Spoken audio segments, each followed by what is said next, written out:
Just before I start, I wanted to tell you a bit more about the chronology of this myth. It's difficult to decide where Utgarthaloki's story should fit in the Norse cosmology. It could be interpreted as the very first time Loki sees the gods, and following his encounter with Thor, and seeing how well the Thunderer stands up to his challenges, even with the help of magic, Loki decides to join the Aesir rather than fight them. Or, if in some earlier versions Thor found him bound by chains, it could be the lost myth of how Loki was freed before Ragnarok. All of this is only speculation, of course, but it's to give you an idea about how difficult it is to establish an order. I've chosen one for the sake of plot, but myths by definition don't have a set chronology, and some pieces don't quite work if you think of them as linear. You lose their richness and their contradictions if you try to make them all fit in a coherent storyline.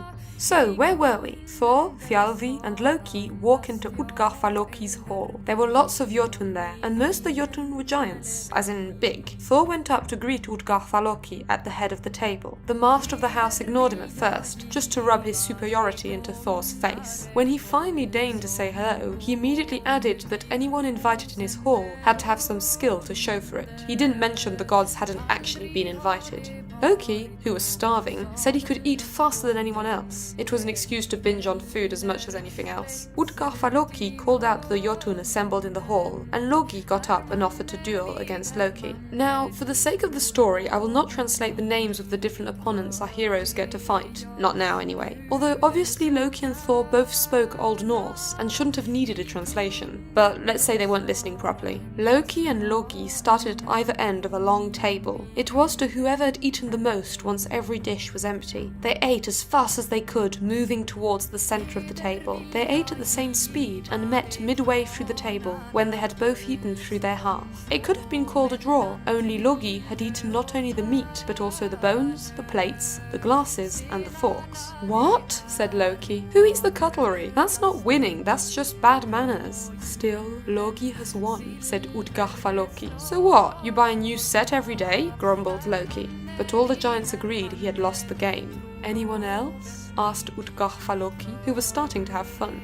Thjalfi said he was a decent runner, and that he was ready to race against someone. The giants brought forth Hugi. That's funny, said Thor. My dad's got a raven called Hugin. Is the boy bright? No, smiled Utgarthaloki. He's fast. And so he was. Thjalfi raced against Hugi, but Hugi was at the end of the hall and back before Thjalfi even had a chance to get halfway through the room.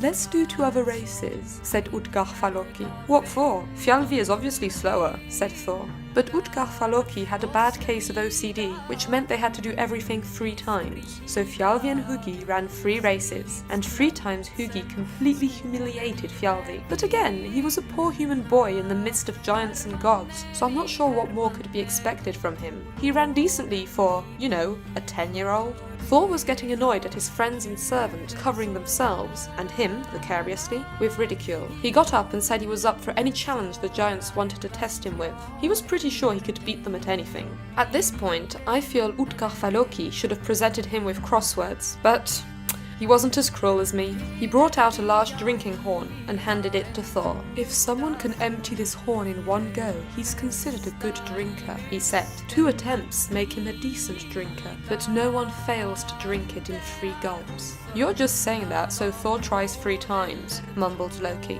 I won't need 3 attempts, said Thor, offended. Be a bit more supportive, Loki, piped up Thjalfi.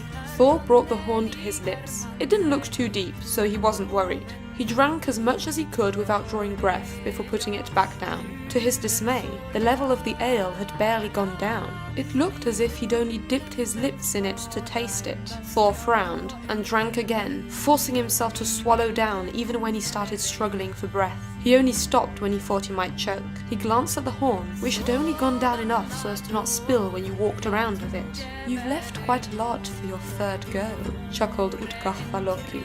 Look, you can't do it, said Loki. Don't give him the satisfaction of trying 3 times. Thor reddened and brought the horn to his lips again, much to Utgarthaloki's pleasure. Despite his best efforts though, Thor couldn't empty the horn. Loki refrained from saying, "I told you so," as that usually got him into more trouble. Instead, he tried to warn Thor.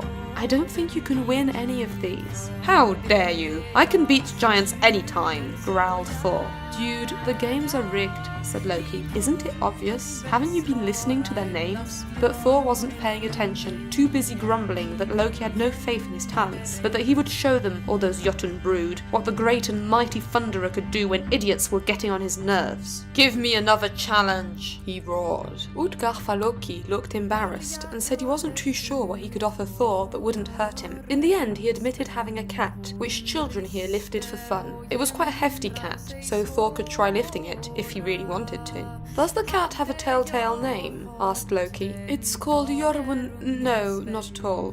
Cat. It's just called Cat, said Utgarfa-Loki. It was an insult to give Thor such a poor challenge, so he intended to pick up the cat and throw it out of the window. He stormed towards the animal, who barely glanced at him, with the disdain of cats everywhere. He caught it under its belly and pulled, but the cat simply arched its back so as to stay on the floor. Thor made different attempts at lifting it, but the best he could do was force the cat to lift one of its paws off the ground. Now Thor was angry. He turned to Utgarfa-Loki and resorted to his favourite challenge. Fight me, he said. He was ready to fight the whole assembly, but Utgarfa-Loki said, We don't want to wrestle with you. It would be unfair. I mean, you've hardly got enough strength to lift the cat. You should fight someone your own size. And Utgarfa-Loki called forward his old nurse Ellie. She was up for wrestling the Aesir. Thor went up to her, intent on breaking her neck and throwing her out of the window too, to compensate for the cat. But she proved a difficult woman to tackle. She held on tight and was impossible to budge. In the end, she even managed to throw Thor down on one knee. She couldn't get him to the floor, but he couldn't get up. They were stuck in a drawer for so long, the other Jotun had to interrupt the fight. Let's stop here for tonight, said Utgarfa-Loki. We didn't realize the Aesir were such puny gods. Are you making some sort of bad reference joke? Asked Loki. No.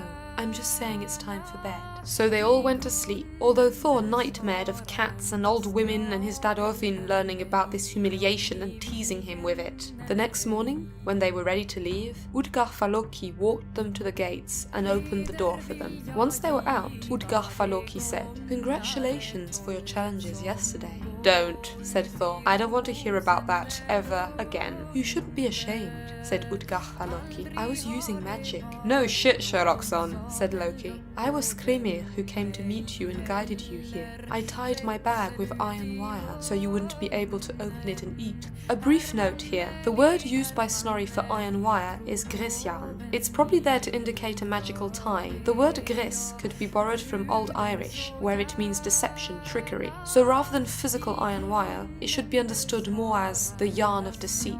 You, Loki, could never have won against Logi, as he was the essence of fire, which in the end consumes everything, said Utgarfa-Loki. By Odin, I can't believe it. What a twist, said Loki. As for you, Thjalfi, Utgarfa-Loki went on, ignoring his annoying counterpart. Hugi was fought, and nothing is faster than thought. Although, to be fair, you weren't that fast, so probably any giant in the hall could have outrun you. But, you know, it was more fun to do it that way.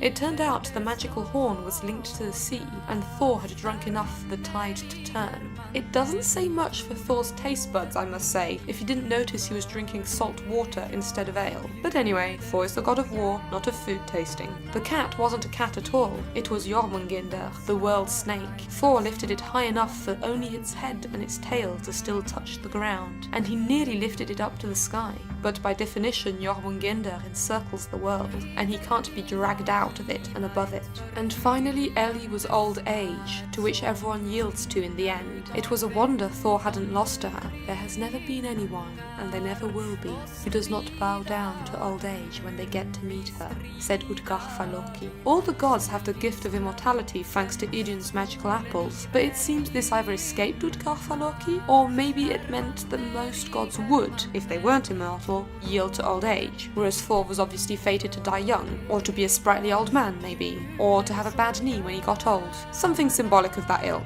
Goodbye now, said Utgarfa-Loki. This is the last time you see me. You will never find my hall again. To be honest, if I knew you were that good, you would never have found it at all. But I smashed you over the head, said Thor. He was still bothered about that. Magic was magic, and cats and old nurses were one thing, but Mjolnir not doing what he wanted was another. He was counting on Mjolnir to smash through all giants, spells or no spells. See the 3 square valleys behind me? Said Utgarda Loki. Ah yeah, makes sense, said Thor. Should have known really. They're difficult to miss. No hard feelings? Asked Utgarda Loki. Are you kidding me? Thor had been humiliated, made fun of, probably poisoned by drinking salt water, and worst of all, he hadn't had a chance to use his hammer yet. He was not going to let such insults pass. He took out Mjolnir and charged to smash it on Utgarda Loki's head. But of course, when he ran at the Jotun, the Etin disappeared, as did his hall and everything around it. They were alone in a valley, with nothing of note to be seen. Thor was furious, but there wasn't much to do about it. In the end, he had no choice but to trudge home. Hi, I hope you enjoyed Thor's duel with Utgarda Loki. Next fortnight I'll do Harbardsliof, in which Thor's worst nightmares come true. Odin comes to tease him as he's walking back from Jotunheimr. Also, if you're interested in Utgarda Loki's name and his links to Loki, I've mentioned it in the first myth-busting episode. If you have any more questions, don't hesitate. Cheers!